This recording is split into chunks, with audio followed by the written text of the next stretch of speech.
Good morning सभी बच्चों को। मैंने ये जो सारे डायग्राम है ये लास्ट में आपको एक एक करके डाल रखे, आप अच्छे से देख लेना डायग्राम कैसे बनाते हैं। तो पूरा वीडियो देखिए, आप अधूरा नहीं देखे तो लास्ट में मैंने सारे डायग्राम डाल रखे हैं, ठीक है। मैं आज आपको जो 2023-24 में जो एग्ज़ाम होने वाला है उसके लिए कुछ महत्वपूर्ण क्वेश्चन बनाए थे। पहला प्रश्न है, यहाँ पे आप देख सकते हो, वृद्धि को बढ़ाने वाला हार्मोन का नाम लिखिए। तो इसमें क्या होगा, ऑक्सिन हार्मोन होगा। क्या होगा, ऑक्सिन हार्मोन, ठीक है। वमन, रक्तदाब, मुंह में लार आना आदि नियंत्रित मस्तिष्क का कौन सा भाग करता है। यानी जो वमन है, उल्टी है, रक्तदाब है, मुंह में लार आना, ये सब नियंत्रित मेडुला करता है। कौन करता है, मेडुला। मेडुला याद रखना, जो मस्तिष्क में मेडुला भाग होता है ये करता है, ठीक है। नेक्स्ट है, इसके अंदर सौर ऊर्जा, पवन ऊर्जा किस प्रकार की ऊर्जा के स्रोत है। तो आपको पता है नवीनीकरणीय ऊर्जा के स्रोत है ना, ये है ना, वापस इसको बना सकते हैं खत्म होने के।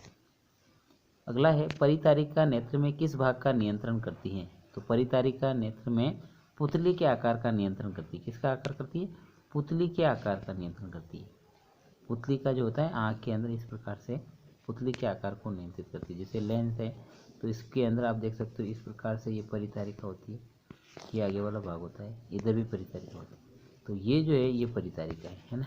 ये क्या करती है, बीच में प्लास्टर ऑफ पेरिस क्या है ना, प्लास्टर ऑफ पेरिस। तो ध्यान रखना कि कैल्शियम सल्फेट या अद्र हाइड्रेट जो है CaCSO4 0.1/2H2O, ये क्या है, कैल्शियम सल्फेट अद्र हाइड्रेट। कैल्शियम सल्फेट अद्र हाइड्रेट है ये। और जो कैल्शियम सल्फेट अद्र हाइड्रेट है, इसकी क्रिया किससे की जाती है, इसको 373 केल्विन पर गर्म किया जाता है ना। और इसकी क्रिया जल के अणु से की जाती है। तो 1.5 जल का अणु जुड़ेगा तो इसमें CaSO4 2H2 बन जाएगा, यानी जिप्सम बन जाएगा। तो ये प्लास्टर ऑफ पेरिस है। दूसरा है, इसमें वोल्ट मीटर को परिपथ में किस क्रम में लगाया जाता है। तो समांतर क्रम में, सभी जानते हैं। और अमीटर को लगाते हैं श्रेणी क्रम के अंदर, ठीक है। नेक्स्ट है, पारद के साथ धातु मिश्रा तो क्या कहलाता है। तो अमलगम कहलाता है ना, अमलगम कहते हैं इसको। मिश्र धातु है एक प्रकार की, पारा, और एक तरफ क्या होगा, पारा प्लस धातु दोनों मिलकर, कोई सी भी धातु हो सकती है। धोने के सोडे का सूत्र लिखिए। तो Na2CO3 and 10H2O ये। और एक होता है खाने के सोडे का सूत्र बेकिंग सोडा, इसका होता है NaHCO3। मानव में उत्सर्जन तंत्र का चित्र बने। मानव में उत्सर्जन तंत्र का चित्र क्या होता है, तो आपको पता ही है। उत्सर्जन तंत्र में जैसे इस प्रकार से दो किडनियाँ होती है, इस प्रकार से ये और इसके अंदर से नलिकाएं निकलती है ना। तो ये मैं बना देता हूँ अभी। जैसे ये किडनी इधर से, ये किडनी इधर से, और दोनों निकलेगी यहाँ पे इस प्रकार से, है ना।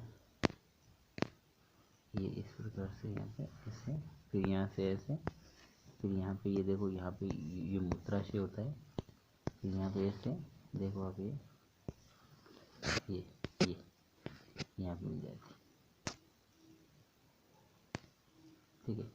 ये होता है ना। तो ये दोनों तरफ किडनियाँ बना देंगी ऐसे, और इनसे मूत्रजनन नलिकाएं निकलती है, और ये कहाँ जाती है, मूत्राशय के अंदर, ठीक है। और यहाँ पे ऐसे इस प्रकार से ये उत्सर्जन तंत्र का चित्र। यहाँ धमनी शिराएं बना देना दो, इधर भी और इधर भी। ये सिंपल डायग्राम है बिल्कुल, है ना। नेक्स्ट है, ग्लूकोज विखंडन की यीस्ट पेशिकाओं और माइटोकॉन्ड्रिया में समझाइए। तो इसमें क्या करना है कि ग्लूकोज को तोड़ा जा रहा है। ग्लूकोज का C6H12O6 है, ये टूटेगा, है ना। तो क्या बनेगा, तो यहाँ पे एक आरेख विधि है जिसके द्वारा आप इसको समझा सकते हैं, है ना। ग्लूकोज का विखंडन पेशियों, यीस्ट और माइटोकॉन्ड्रिया में कैसे होता है। इधर आ जाएगा ग्लूकोज, ये तो हो जाएगा अपना ग्लूकोज, और ग्लूकोज से क्या बन जाएगा, पायरुविक अम्ल, पायरुविक एसिड बन जाएगा। और फिर क्या होगा आगे, यहाँ पे ऐसे अलग अलग बनेगा। तो ये ऊपर वाला क्या हो जाएगा, यीस्ट हो जाएगा। क्या हो जाएगा, यीस्ट। यहाँ पे बनेगा इथेनॉल। क्या बनेगा, इथेनॉल प्लस कार्बन डाइऑक्साइड। क्या बनेगा, कार्बन डाइऑक्साइड। ये होगा इसके अंदर। अच्छा, इसके अंदर क्या बनेगा, तो यहाँ पे बनेगा लैक्टिक अम्ल। ये पेशियों में क्या बनेगा, पेशियों में लैक्टिक अम्ल बनेगा। क्या बनेगा, लैक्टिक अम्ल प्लस ऊर्जा। अच्छा, यहाँ पे क्या बनेगा, तो यहाँ नीचे नीचे साइड यहाँ पे सबसे लास्ट में माइटोकॉन्ड्रिया के अंदर, तो यहाँ कार्बन डाइऑक्साइड प्लस जल प्लस CO2 बनेगा, ये सारे बनेंगे। तो लास्ट में याद रखना है कि जो ग्लूकोज है, मैं शॉर्ट में बता दूं आपको कि जो ये से यहाँ पे ये ग्लूकोज है, ग्लूकोज से बनता है पायरुविक अम्ल, और पायरुविक अम्ल से 3 भाग हो जाते हैं यहाँ पे। ये हो जाता है ईस्ट, ईस्ट के अंदर बनता है आपके इथेनॉल, है ना, और ऊर्जा यहाँ पे लैक्टिक अम्ल, और लास्ट में बनता है कार्बन डाइऑक्साइड प्लस जल और प्लस CO2। लैक्टिक अम्ल के साथ भी वही ऊर्जा बनेगी, यहाँ ऊपर इथेनॉल प्लस ऊर्जा बनेगी। ये तो ये ऐसा आपको याद रखना, ये आरेखता ये आपसे पूछा गया। नेक्स्ट है जनन किसे कहते हैं, है ना। जनन किसे कहते हैं, तो नर और मादा युग्मक आपस में मिलकर जनन करते हैं, है ना। नर और मादा युग्मक आपस में संलयन क्रिया के द्वारा युग्मनज का निर्माण करते हैं, इस क्रिया को हम जनन कहते हैं, है ना। जनन, अलैंगिक जनन की बहुत सारी विधियाँ हैं, जैसे कि कायिक प्रवर्धन है, तने द्वारा है, पत्ती द्वारा है, पत्रकलिका द्वारा है ना। तो इसकी विधि आप देख सकते हो, है ना। तो निबंधात्मक प्रश्न है। तो जनन 2 प्रकार का होता है, लैंगिक जनन व अलैंगिक जनन। तो यहाँ पे याद रखना कि जनन किसे कहते हैं, तो नर युग्मक और मादा युग्मक आपस में संलयन क्रिया करके या निषेचन करके युग्मनज का निर्माण करते हैं, इसे जनन कहते हैं। जनन 2 प्रकार का होता है, लैंगिक जनन, अलैंगिक जनन। लैंगिक जनन में नर और मादा युग्मक दोनों होते हैं, जबकि अलैंगिक जनन में केवल एकल जीव से नए जीव का निर्माण होता है ना, जिसमें तने द्वारा, पत्ती द्वारा और जड़ द्वारा होता है। हम पता है हमें, पत्ती द्वारा बायोफिल्म के अंदर होता है, जड़ द्वारा शकरकंद के अंदर, तने द्वारा आलू के अंदर है, अदरक के अंदर, अरबी के अंदर, ऐसे बहुत सारे हैं। और आयनिक यौगिकों के गुणधर्म, है ना, क्या है, आयनिक यौगिकों के गुणधर्म, ये देख सकते हो आप। तो आयनिक यौगिकों के गुणधर्म क्या है, तो मैं बता दूं आपको कि भौतिक प्रकृति, है ना। धन और ऋण आयनों के बीच मजबूत आकर्षण बल होता है ना। कोई भी ठोस वगैरह होता है आयनिक बंध। एक होता है गलनांक कथनांक, है ना, गलनांक व कथनांक, ये इसके भौतिक गुण है, मतलब आयनिक यौगिकों के गुणधर्म होते हैं ना। थर्ड है यहाँ पे घुलनशीलता, जल में घुलनशील होते हैं, जो केरोसिन, पेट्रोल आदि जैसे इलाकों में अविलेय होते हैं, है ना। तो विद्युत संयोजक यौगिक होते हैं, वो घुलनशीलता दर्शाते हैं, घुलनशीलता। तो देख सकते हो ये आपकी जो किताब है उसमें 54 नंबर पेज नंबर पे दे रखा है। और उसके बाद लास्ट में विद्युत चालकता, क्या है, विद्युत चालक आपके भौतिक गुण है ना। तो देख सकते हो आप, विद्युत चालकता यानी ये आयनिक यौगिकों के गुणधर्म है कि जलीय विलयन में गतिशीलता आयन दर्शाते हैं, भौतिक प्रकृति ठोस होती है, उसमें आयन आकर्षण बल मजबूत होता है ये। नेक्स्ट है आपका अवतल दर्पण में 2F व C से परे वस्तु में रखने से प्रतिबिंब कैसा बनेगा। तो 2F से परे रखेंगे तो 2F पे रखेंगे यानी फोकस दूरी से डबल दूरी यानी C पर। 2F का मतलब क्या है, यहाँ पे 2F का मतलब होता है वक्रता केंद्र, है ना। जैसे कि ये लेंस, ये दर्पण है हमारा, है ना, कौन सा है, अवतल दर्पण है, ये वाला, है ना।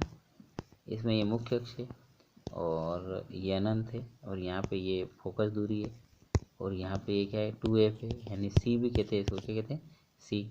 मैंने क्या कहा है, ये 2 स्थितियाँ। तो अगर मैंने एक तो दी है कि अगर 2F पर वस्तु रखेंगे तो क्या बनेगा, तो 2F पे ही बनेगा और वस्तु के आकार के बराबर बनेगा, है ना। तो पहली स्थिति में आंसर क्या होगा, 2F पे बनेगा प्रतिबिंब, बराबर होगा, उल्टा होगा, है ना, और कैसा होगा, उल्टा व वास्तविक, ये ध्यान रखना पहले में। दूसरे का आंसर क्या होगा, दूसरे में वही स्थिति वापस, है ना। दूसरे में आप देख सकते हो इस प्रकार से, ये दर्पण है, ये मुख्य अक्ष है, ये F है और ये 2F है, और मैंने क्या लिखा, 2F यानी C से परे, है ना। C से परे का मतलब है 2F से यहाँ आगे की बात करें। तो जब वस्तु यहाँ पे रखी होगी, देखना है, जब वस्तु यहाँ पे रखी होगी तो क्या होगा, प्रतिबिंब यहाँ बनेगा, है ना, ये जा रहा है थोड़ा सा इधर। अगर इससे इधर रखा तो इधर बनेगा तो छोटा बनेगा थोड़ा, है ना। तो इससे थोड़ा छोटा बनेगा, तो थोड़ा छोटा, वास्तविक, और F और 2F के मध्य में, F 2F के मध्य, ये ध्यान रखना है, ठीक है। अनंत पे नहीं होगा, अनंत पे तो बहुत छोटा बनेगा, है ना। तो ये थोड़ा सा दिमाग लगाना कि थोड़ा इधर ले जाएंगे तो ये F पे आ जाएगा, तो ये भी इधर आ जाएगा, तो ये आप जानते ही हो, है ना। तो ये इधर जाएगा तो ये इधर आएगा, सिंपल सी बात है, सरल था बिल्कुल। नर जनांग व मादा जनांग के नामक ये चित्र बनाइए। तो नर जनांग में क्या होगा, इस प्रकार से नर जनांग में आप बना सकते हो, दो वृषण बना दिए, जैसे आप देख लो यहाँ पे ये वृषण बना दिए दो। वृषण के अंदर नीचे से आपको यहाँ अधिवृषण वाला भाग दर्शा देना है, बीच में से पैनिश होता है, आप जानते ही हो, नहीं ये ऐसे। उसके बाद आप देख सकते हो यहाँ पर ये शुक्राशय, ये शुक्राशय होता है, इधर भी ये शुक्राशय होता है, इधर देखो ये यूरेथ्रा है ना, ये पेशाब की नली होती है। इस प्रकार से ये यहाँ पे इस प्रकार से ये होता है, देख सकते हो यहाँ पे। इस प्रकार से ये नीचे से अधिवृषण से जुड़े होते हैं, ये बात। इधर भी आप देख सकते हो ये नीचे से ऐसे जुड़े होते हैं, ये ऐसे, इस प्रकार से ये हो गया, ये नजर का चित्र बन गया, है ना। और यहाँ से आप बता सकते हो ये नलिका आ रही है ना, ऊपर जा रही है, इसके साथ ये लूप बनाता है। नेक्स्ट है आपका मादा जनांग का चित्र। तो मादा जनांग का तो चित्र बहुत सरल है, ये लो, ये यहाँ से यूँ और फिर यहाँ से यूँ, यहाँ से आएगा,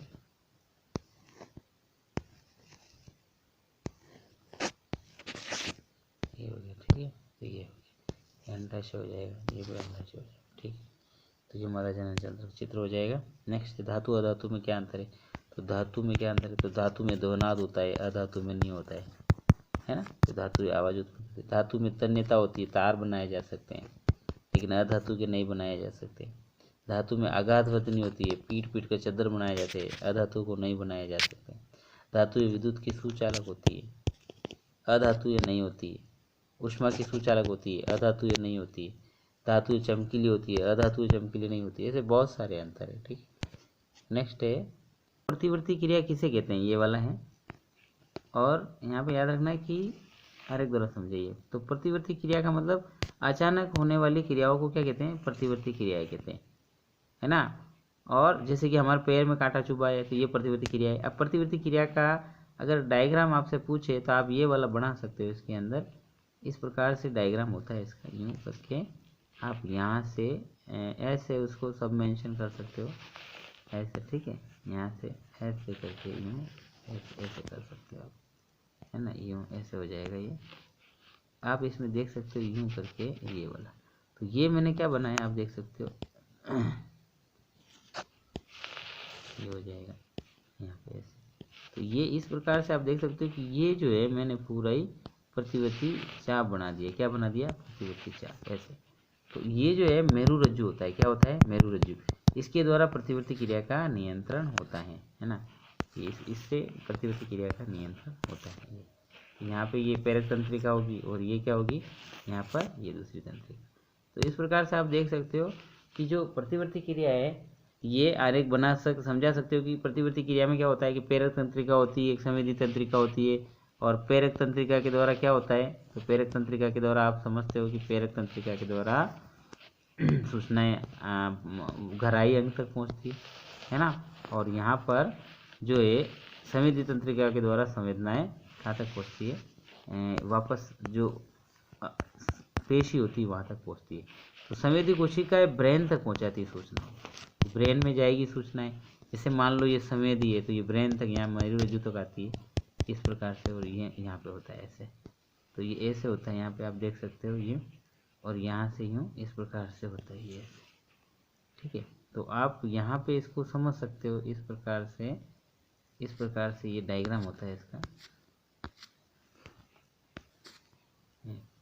तो यहाँ पे जो है इतना सरल डायग्राम, इसका ज़्यादा कठिन भी नहीं है। तो इस प्रकार से आप इसको समझ सकते हैं ये वाला डायग्राम। तो ये जैसे पेशी है और ये ग्राही अंग है, कोई बॉल पिन चुभा रहा है तो संवेदना यहाँ आएगी, यहाँ से सूचना मिलेगी और वापस इस हाथ को हटा देंगे, तो ये होगा। तो ये कुछ क्वेश्चन थे जो मैंने आपको बहुत ही छोट तरीके से कराए हैं, बाकी आप और अच्छे से कर लेना। इसमें कुछ बचा हो तो मानव में उत्सर्जन तंत्र हो गया, धोने का, थोड़ा ये छोटे छोटे प्रश्न थे मेरे मकसद, और मात्र ये नीचे कुछ दे रखा है, पीतल में क्या होता है, कॉपर प्लस जिंक, ये भी देख सकते हो आप। पीतल में ये याद रखना, इनमें से ये प्रश्न आएगा। पीतल किससे बनता है, कॉपर जिंक, बर्तन बनाने में काम आता है।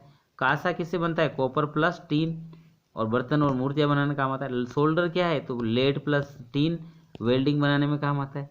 अच्छा, आमाशय में पाचन कैसे होता है, तो प्रोटीन का पाचन होता है, पेप्टॉन्स और प्रोटीओजेज बनते हैं।